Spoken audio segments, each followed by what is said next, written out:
Hey everybody, just want to welcome you to week 13, module 13 for ME14 Mechanics of Solids. So within this module, we're going to be doing a couple different things. The first thing we'll be doing is starting our topic of columns. We're also going to be spending some time with our group project. So this is the module where we'll be giving the other groups your problem for them to solve, then you'll be solving one other group's problem and turning it back into them for them to grade it for you.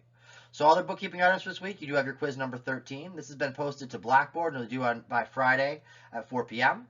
A reminder, as always, I do have office hours scheduled from 9:30 to 10:30 a.m. on Wednesdays. If this time doesn't work for you, please send me an email, a message, or a chat, and we'll find a time that does work for both of us.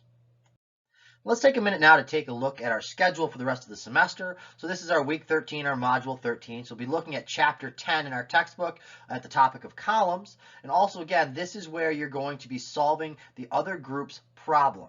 So last week in our module 12, you guys turned in your group's problems and your solutions for us to grade.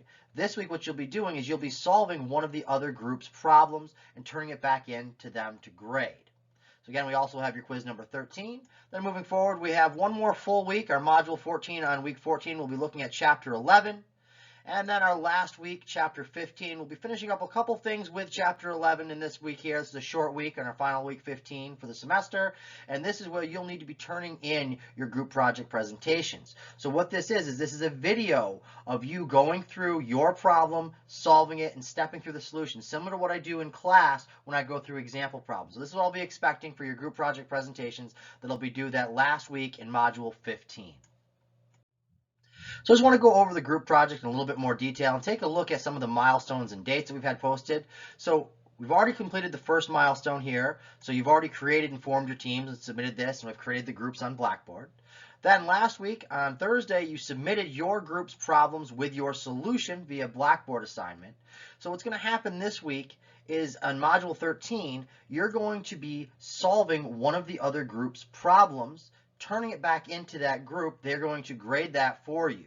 So that's the next step within our group project. And then the final step is where you're going to be creating that video, doing a virtual presentation that you're going to submit to Blackboard of that video of you going through your solution to your problem that you created.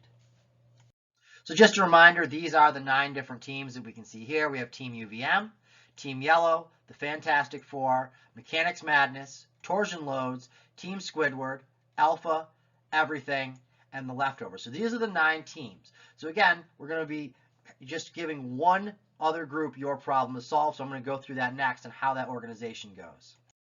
So here is the assignment organization. So Team UVM gives their problem to Team Yellow. Team Yellow then solves this and turns it back into Team UVM for a grade. And then Team Yellow gives their problem to Fantastic Four. Fantastic Four solves this and turns it in for Team Yellow to grade. Fantastic Four gives their problem to the Mechanics Madness, and Mechanics Madness solves this and turns it back into Fantastic Four to grade. Now Mechanic Madness gives their problem that they created to the Torsion Loads. Torsion Loads solves this and turns it back in to the Mechanics Madness to grade. The Torsion Loads give their problem to Team Squidward. Team Squidward solves this and turns it back into Torsion Load to grade. Then we'll have that Team Squidward gives the problem they created to Alpha. Team Alpha solves this and turns it back into Team Squidward to grade. Alpha gives their problem to Everything. Everything solves this and turns it back into Alpha to grade. And Everything gives the problem they created to the Leftovers. Leftovers solves this and turns it back into Everything to grade. And finally, the Leftovers gives their problem to Team UVM, back up there again, and Team UVM solves this and turns it into the Leftovers to grade. So this is the assignment organization of who you're going to be whose problem you're going to be solving, who you're turning it into. So a reminder for these group projects, well, this is going to be the evaluation criteria. So your problem, your solution you're handing it to me this week is worth 25% of that grade. So then you'll be grading the other group solution to your problem on that same 10-point criteria that we've used before. And this is also going to count as 25% of the grade as well of how you do as graded by the other groups. And last 50% of it is going to be based upon your presentation of your solution, that pre-recorded video that you're going to be submitting to Blackboard going through your solution to your problem. So now as we begin our module 13, we're taking a look at chapter 10 in our textbook with the topic of columns. So within this module, we're going to discuss the stability of the structure, its ability to support a given load without experiencing a sudden change in configuration. In this discussion, we're going to be focusing on columns, that is the analysis and design of vertical prismatic members supporting axial compressive loads. So within this module here, we have a couple of objectives. So upon the completion of this module, you should have a working knowledge and be able to describe the behavior of columns in terms of stability. Look at Euler's formula for columns using effective lengths to account for different end conditions. Develop a secant formula for the analysis of eccentrically loaded columns. Use the allowable stress design for columns made of steel, aluminum, and wood. Provide a basis for using load resistance factor design for steel columns, and present two design approaches for the eccentrically loaded columns, and particularly taking a look at the allowable stress method and the interaction method. So as this relates to our textbook, this is going to be Chapter 10.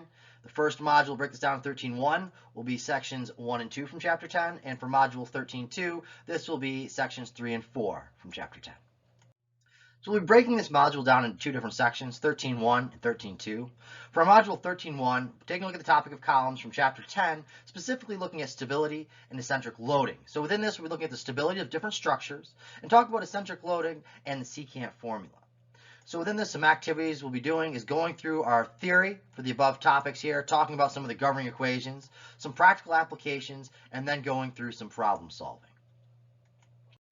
So as we continue on with our second section for Module 13, our Module 13.2, we'll be taking a look again at our columns. In particular, we're going to be looking at our load design.